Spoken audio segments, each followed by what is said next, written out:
नमस्कार, माझे नाव श्रुती दत्ता नाणेकर आणि माझं 5वीचं वर्ष संपलेलं आहे।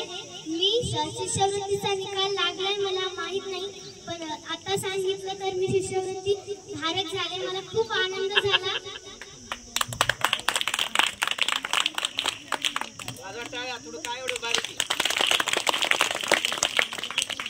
आणि माझ्या यशामागचं कारण फक्त मी अभ्यास केलेला नाही, तर मला घाटोळे सरांनी शिकवलेला त्यांचा पण खूप बहुमूल्य त्यांचा हात आहे ह्याच्या मागे। नंतर सगळ्या शाळेच्या शिक्षकांचा, गावकऱ्यांचा त्यांनी मला सहकार्य केलं। तसेच माझ्या घरच्या माझ्या वडिलांचा, घरच्या माणसांचा यांचा सुद्धा हात आहे त्याच्यामध्ये। त्यांनी मला शिष्यवृत्ती परीक्षेला बसू दिलं, त्यांनी त्याचे पुस्तकांचे पैसे भरले ह्याचा पण, नाही तर त्यांनी जर भरले नसते तर मी आज शिष्यवृत्ती धारक नसते झाले।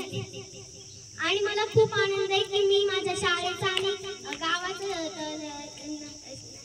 शिष्यवृत्ती धारक होऊन नाव मोठं केलं। Clap clap. मी सकाळी 5 वाजता उठून 5 ते 6 पर्यंत अभ्यास करते। ऐका सर्वांनी, ऐका दिनचर्या ऐका कशी दिनचर्या ऐका। असं करायला पाहिजे। मोकळं बोल, मोकळं बोल बाई।